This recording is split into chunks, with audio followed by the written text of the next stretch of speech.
Bem-vindo ao canal Deus no Controle. Que essa mensagem possa ser um momento de fé em sua vida.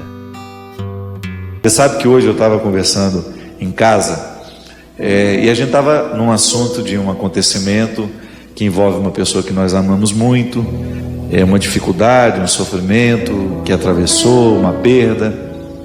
E eu estava falando justamente disso, de como é importante, de como faz diferença na nossa vida quando nós, mesmo quando estamos sofridos, mesmo quando nós estamos machucados pelos acontecimentos, que a gente não permita que venha se instaurar dentro de nós o espírito de vítima. Porque o espírito de vítima, aquele que nos condiciona assim de pensar: ai, coitadinho de mim, eu não merecia isso que me aconteceu. Esse espírito, ele é muito diabólico dentro de nós, porque ele quebra a nossa capacidade de recuperação.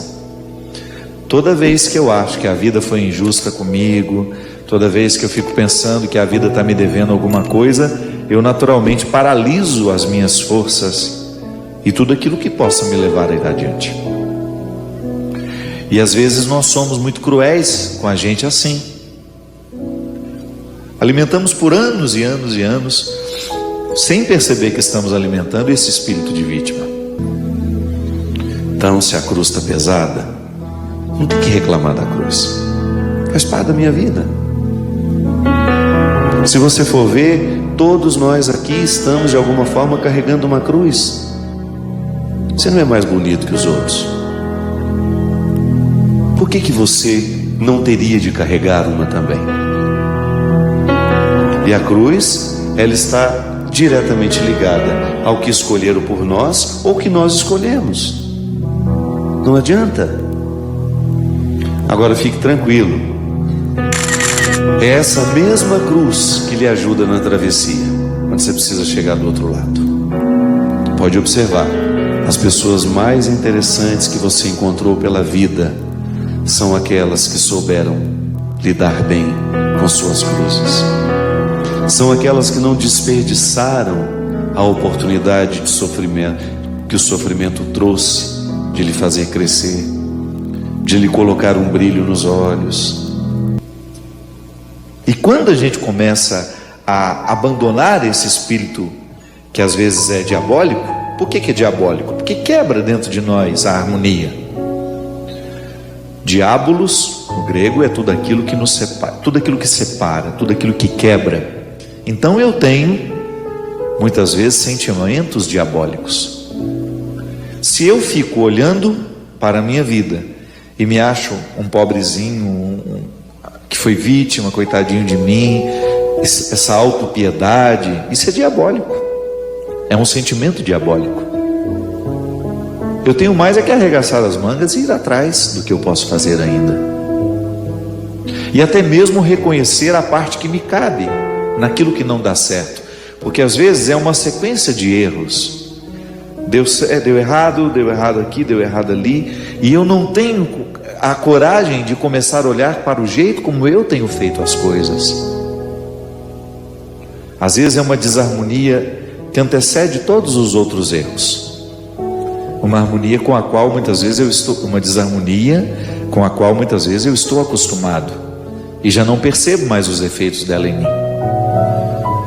Então, uma boa forma que a gente tem de curar o nosso comportamento, aquilo que muitas vezes é determinante em nós, o nosso jeito de ser. Eu preciso curar o meu jeito de ser. É eu percebendo a beleza da vida. Sim, a vida é bonita. Livrar-me do vitimismo e ir à luta, ir buscar a parte que me cabe. São as estradas difíceis que lhe tornaram um bom caminhante. Estradas fáceis não nos tornam bons caminhantes. Agora, quando você tem um trajeto difícil, é igual quando eu percebo que uma pessoa está em crise, ela fica apavorada, né? Calma. O crisol é fundamental para a purificação. Você vai jogar fora tantas coisas excessivas que hoje você nem percebe que tem. A crise vai deixando a gente nu.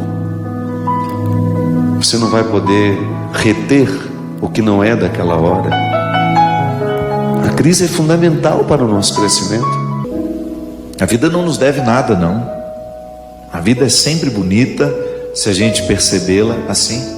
Se a gente tiver a disposição de lançar os nossos olhos para aquilo que ainda resta. Tá bom, perdemos. E o que nós podemos fazer para recuperar até um pouco mais do que aquilo que perdemos? Às vezes, em algumas situações que nós achamos que foi perda, foi livramento. Virou até piada isso lá em casa, porque tudo eu falo que é livramento agora. O negócio não deu errado. Porque antes eu ficava muito irritado, sabe? Com qualquer coisa assim, às vezes me dava uma irritação de um voo que deu errado. Hoje não. Eu tenho tentado substituir a lógica do que me irritava para isso. Então tá bom, não foi é porque não era para eu ir. Então eu vou aproveitar esse momento que eu tenho aqui e perceber o que deste momento eu posso extrair de bom. Mesmo quando a cruz nos pesa, mesmo quando a vida é difícil. Porque a primeira regra que nós precisamos aprender para nos livrar das ilusões religiosas é de que a nossa vida fica mais fácil porque temos Deus. Não. Deus não vai retirar de nós o que humanamente nós precisamos enfrentar. Mas a fé, ela acaba funcionando como um instrumento de batalha. Não espere que Deus vá facilitar a sua vida. Da mesma forma como um pai não pode facilitar a vida do filho, porque seria uma irresponsabilidade, porque o impediria de amadurecer. Ele vai dar o suporte. Aí sim. Aí nós estamos falando de uma fé madura. Não me priva do sofrimento, porque humanamente ele não pode me privar. Veja bem, primeira coisa, a gente precisa entender que Deus não muda de ideia. Deus não acorda mal-humorado naquele dia e fala, eu vou dar uma dificultada na vida das pessoas. Ou hoje eu vou querer abençoar. Não.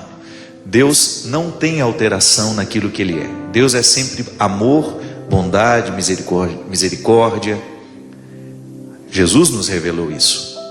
E você tem aquela descrição maravilhosa de João. Deus é amor. No amor não há variação. Da mesma maneira como uma pessoa que ama a outra, em nenhum momento, se eu amo o Christian, se o Christian é meu amigo, em nenhum momento eu vou desejar que aconteça alguma coisa de ruim com o Christian.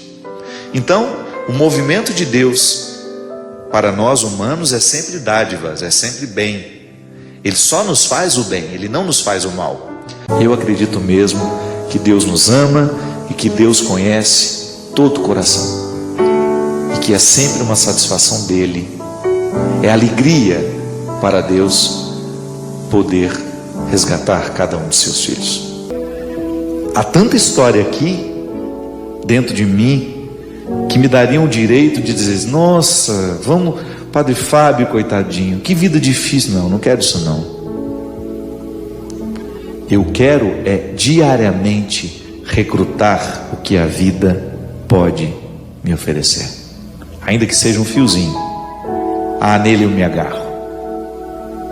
A vida eu quero conquistar na raça, porque a graça de Deus eu já tenho. Mas se eu não fizer a raça, a graça não atua. A graça nem produz efeitos em mim se eu não vou na raça. É assim que funciona. Quer moleza? Senta no pudim de coco. Para a vida valer a pena, meu caro, é uma dose diária de empenho, de muito empenho, senão a gente não vai a lugar nenhum. Olhar para tudo aquilo que eu precisei enfrentar, por exemplo, a morte da minha irmã, que foi um momento muito difícil para todos nós lá em casa, que particularmente foi um Getsemane pesado na minha vida, na minha história. A morte da minha irmã significou um tempo de muita angústia, que se estendeu, é claro, a gente vai sendo curado pelo tempo, né? Hoje eu falo com muita naturalidade da morte da minha irmã, mas na época, meu Deus do céu, como durou aquilo dentro de mim, como foi pesado aquele sofrimento dentro de mim, sobretudo porque você não sofre sozinho, né? Você vê a sua mãe administrando a morte de um filho, Quem passa por isso sabe. Não preciso ficar dizendo muito não. É uma dor coletiva, porque você, além de ter toda a dimensão pessoal da dor, você ainda tem que ajudar a administrar o outro que está do lado. Perder não é fácil. Como dizia o Mia Couto, né? Morto amado nunca para de morrer. Você vai estar sempre vivendo a dinâmica daquele sepultamento. As pessoas não vão embora de uma vez. Você vai se acostumando com aquela ausência. É uma mão de terra por dia. Não é sepultado de uma vez. Mas ao mesmo tempo, quando você olha para tudo isso um tempo depois, você vai descobrir que os acontecimentos, por mais dolorosos que eles sejam, eles trazem uma grande carga de ensinamento, de aprendizado. Na psicologia a gente tem até as crises normativas. O que são as crises normativas? São as crises sem as quais você não muda de fase. Se você não vive a crise normativa da adolescência, você será eternamente um infantil, querendo que o mundo se adapte aos seus desejos, às suas vontades, às suas cores, aos seus tamanhos. Pois vem a crise da meia-idade. Você começou a perceber que está tudo despencando, não é mais como era antes, né? Se você não tiver sabedoria para viver esse momento, você não percebe os benefícios da maturidade. Aí você não percebe, você não usufrui dos benefícios que o sofrimento traz, claro. Você é outra pessoa. Não é bom tornarmos outros. Essa crise, ela é fundamental. Aí de repente você está passando uma crise no seu trabalho, com as pessoas que estão próximas a você, uma crise no casamento, uma crise naquela amizade. Tudo, se você quiser, é um fator determinante para a mudança de rumos, de perspectivas. É como ser expulso do paraíso. Mas não desiste. Não desiste só porque está passando uma crise. Não desiste só porque foi expulso daquela comodidade que você estava vivendo antes. Exerce a sua criatividade. E permita que esse Deus que nos acessa por meio dos sentimentos, dos pensamentos, possa nos ajudar a compreender o que estamos vivendo. Sim, de maneira muito natural. Mas nós somos auxiliados pela graça divina.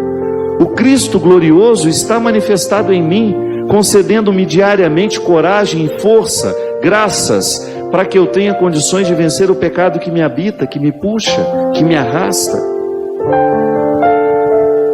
E aí, o sofrimento se torna para mim uma oportunidade de aprender essa força, essa dinâmica que fez Jesus ser tão atraente no seu tempo.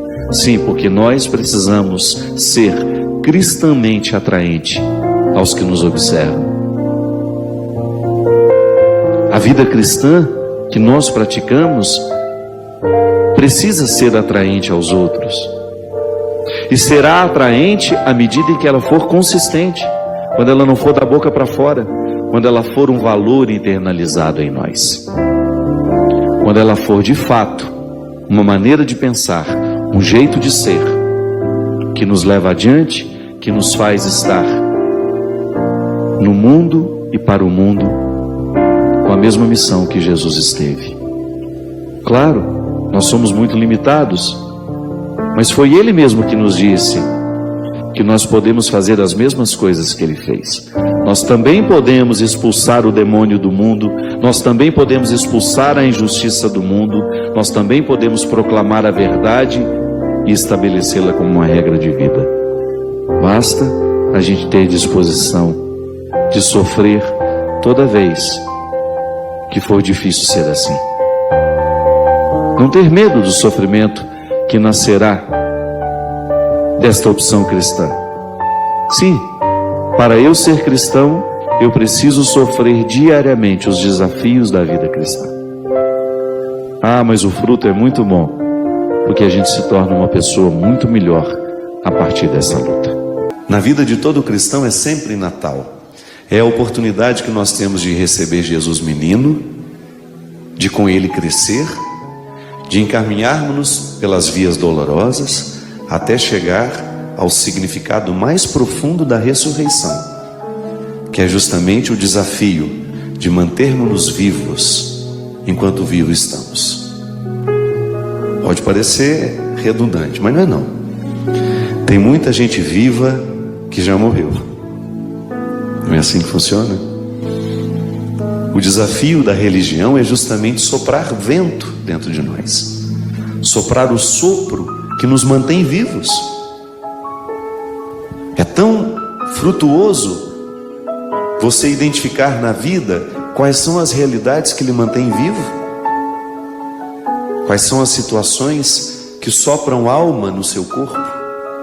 Essa vida é muito bonita para ser desperdiçada com desonestidade, ou para eu ser um coitadinho, sempre justificado pelo passado difícil que eu tive.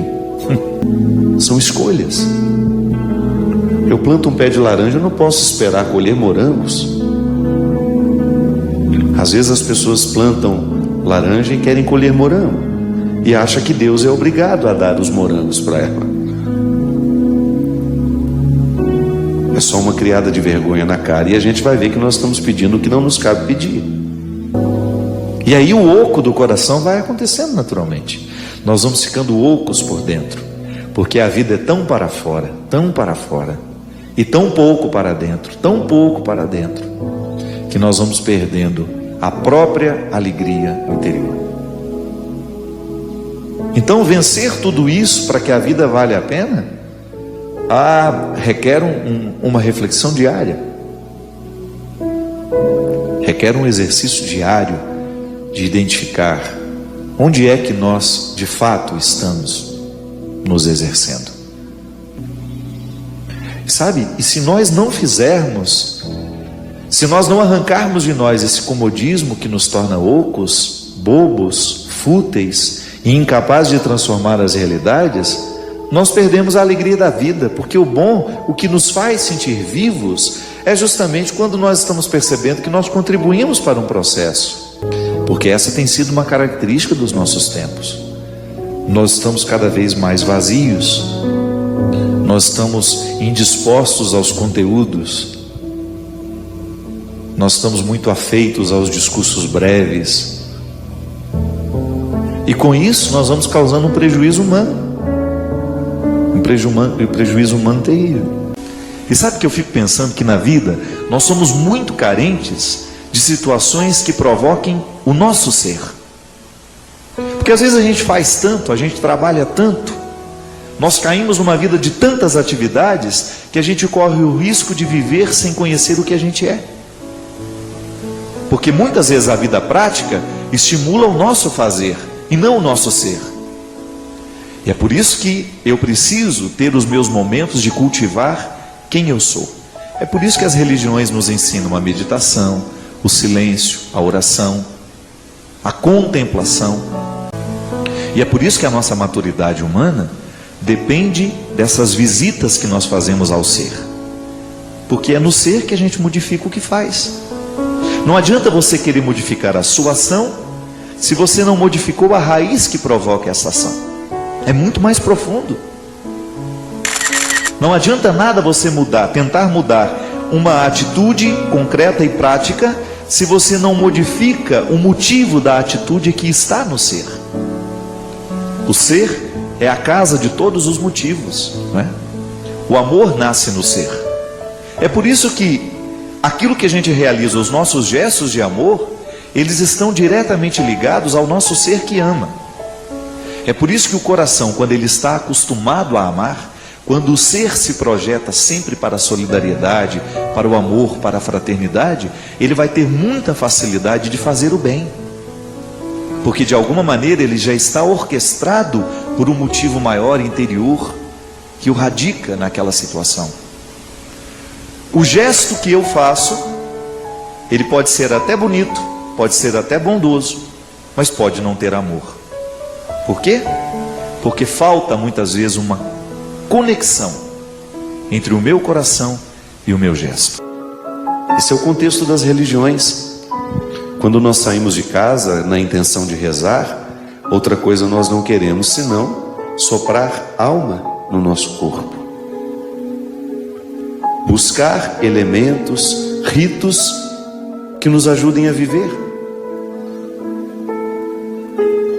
Às vezes eu me deparo com algumas escolhas que eu faço no meu dia a dia que são absolutamente contrárias ao ato de soprar vida dentro de mim. Às vezes eu me percebo me matando com aquilo que escolho ler, com aquilo que escolho prestar atenção. A isso nós chamamos de pecado, né? Que é tudo aquilo que fere a nossa vida. Então eu preciso mudar as estruturas do meu mundo, você precisa mudar as estruturas do seu mundo, para que a gente tenha condições de saber quem nós somos e depois, sabendo que nós somos, termos condições de investir onde realmente devemos estar. Que boa parte do nosso tempo, aqui nessa vida, é descobrindo qual é o lugar que a gente deveria estar. É a gente fazer o investimento certo para que a gente tenha satisfação de viver a vida que a gente tem. Só para isso, minha gente, o esforço todo é para esse. Tudo aquilo que você estudou, todas as noites mal dormidas, eu sei quantas noites mal dormidas, cochilando em cima dos livros, para fazer uma boa prova no outro dia. Ou então você que levanta amanhã cedo para ir trabalhar com dignidade, pega 2, 3 conduções para ganhar o seu dinheiro. Faça tudo isso sem permitir que o mundo ofusque a sua capacidade de saber quem é você. Porque só assim a vida vale a pena. Quando estamos esclarecidos sobre nós, então ajudamos esse mundo tão caótico a ter um esclarecimento sobre si mesmo. Curtiu o vídeo? Inscreva-se no canal para mais conteúdos como esse.